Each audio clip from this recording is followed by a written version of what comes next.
नमस्कार साथीहरू, आज हामी नेपालको भौगोलिक अवस्थितिको बारेमा केही कुरा जान्नेछौँ। सुरु गरौँ है त। नेपाल दक्षिण एसियामा अवस्थित एक परिवेष्टित राष्ट्र हो। अक्षांश 26 डिग्री 22 मिनेटदेखि 30 डिग्री 27 मिनेट उत्तरी अक्षांश। देशान्तर रहेको छ 80 डिग्री 4 मिनेटदेखि 88 डिग्री 12 मिनेट पूर्वी देशान्तर।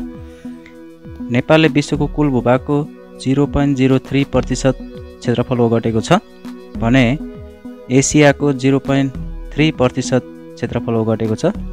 नेपालले दक्षिण एसियाको 2.82% भूभाग ओगटेको छ। नेपाल एसियाका दुई विशाल मुलुक भारत र चीन बीचको भागमा पर्दछ। नेपाल समुद्र बङ्गालको खाडीबाट करिब 1127 किलोमिटर टाढा रहेको छ। नेपालको क्षेत्रफल 1,47,181 वर्ग किलोमिटर रहेको छ, जुन माइलमा चाहिँ 56,827 वर्ग माइल हुन आउँछ। नेपालको पूर्व पश्चिम लम्बाइ 885 किलोमिटर रहेको छ भने नेपालको उत्तर दक्षिण चौडाइ सरदर 193 किलोमिटर रहेको छ। नेपालको दक्षिणमा भारतको बिहार र उत्तर प्रदेश राज्य पर्दछन्। नेपालको पश्चिममा भारतको उत्तराखण्ड राज्य पर्दछ। नेपालको पूर्वमा भारतको पश्चिम बङ्गाल र सिक्किम राज्य पर्दछन्। नेपालको उत्तरतर्फ चीनको सुशासित क्षेत्र तिब्बत पर्दछ। नेपालको प्रामाणिक समय आधार गौरीशङ्कर हिमाललाई आधार मानी निर्धारण गरिएको छ। गौरीशङ्कर हिमालको उचाइ 7,134 मिटर रहेको छ, जुन रोलवालिङ हिमशृङ्खलामा पर्दछ। नेपालको समय 86 डिग्री 15 मिनेट पूर्वी देशान्तरलाई आधार मानी निर्धारण गरिएको छ।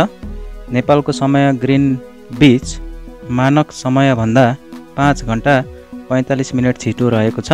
नेपालको प्रामाणिक समय विक्रमसम्वत 2042 साल वैशाख 1 गतेदेखि लागू गरिएको हो। विश्वका 8,000 मिटरभन्दा अग्ला 14 चुचुराहरूमध्ये नेपालमा 8वटा पर्दछन्। नेपाल दक्षिण एसियामा अवस्थित भूपरिवेष्टित राष्ट्र हो, मुलुक हो। केही कुरा हामी संक्षेपमा जान्ने कोसिस गरौँ। नेपालको आकृति कस्तो रहेको छ? आयतकार आकारको रहेको छ। नेपालको सबैभन्दा अग्लो स्थान कुन हो?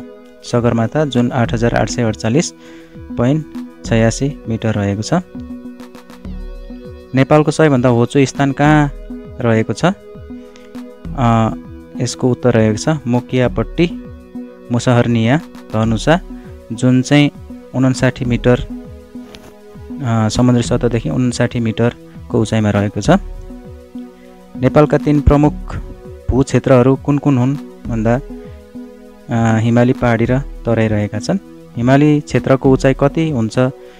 यसको उत्तर रहेको छ 3,000 मिटरभन्दा माथि। पहाडी क्षेत्रको उचाइ कति हुन्छ?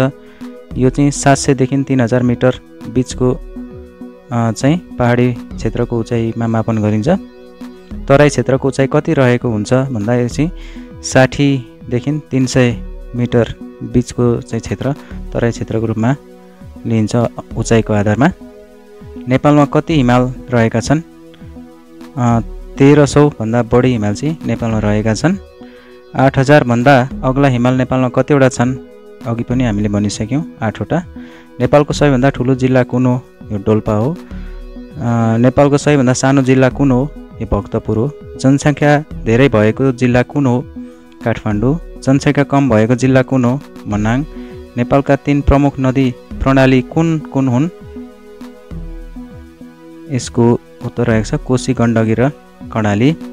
नेपालको सबैभन्दा लामो नदी कुन हो? कर्णाली। नेपालको सबैभन्दा ठुलो ताल कुन हो? राराताल। नेपालको सबैभन्दा अग्लो ताल कुन हो? तिलिचो ताल। नेपालको सबैभन्दा ठुलो राष्ट्रिय निकुञ्ज कुन हो? बर्दिया राष्ट्रिय निकुञ्ज। सबैभन्दा पुरानो राष्ट्रिय निकुञ्ज कुन हो? चितवन राष्ट्रिय निकुञ्ज। नेपालको भौगोलिक केन्द्र कहाँ रहेको छ? यसको उत्तर रहेको छ रुकुम पूर्व चौरजहारी आसपास चाहिँ नेपालको सेन्टर एरिया रहेको छ। पूर्वी सिमाना छुट्याउने नदी कुन हो? मेची। पश्चिम सिमाना छुट्याउने नदी कुन हो? महाकाली। नेपालको जलवायु कति प्रकारको हुन्छ? यसको उत्तर रहेको छ 5 प्रकारका: उष्ण, उपोष्ण, समशीतोष्ण, हिमाली र टुन्ड्रा। कृषियोग्य भूमि कति प्रतिशत रहेको छ? यसको उत्तर हुन आउँछ 17% करिब।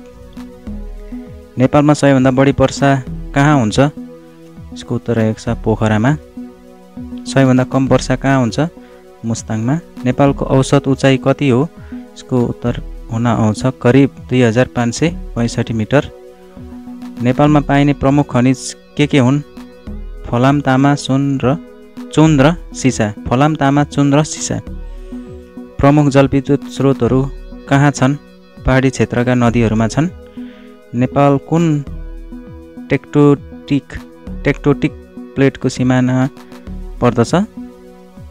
यसको उत्तर रहेको छ इन्डियन र युरेसियन प्लेटको बिचमा। नेपाल भूकम्पीय दृष्टिले कस्तो क्षेत्र हो? अत्यन्त संवेदनशील क्षेत्रमा चाहिँ नेपाललाई लिइन्छ। नेपालको सबैभन्दा ठुलो समथर भूभाग कुन हो? तराई। सबैभन्दा तातो स्थान कुन हो? नेपालगञ्ज। सगरमाथा कुन जिल्लामा पर्दछ? सोलुखुम्बु। नेपालमा कति रामसार स्थलहरू छन्? 10 वटा। नेपालको सबैभन्दा अग्लो झरना कुन हो?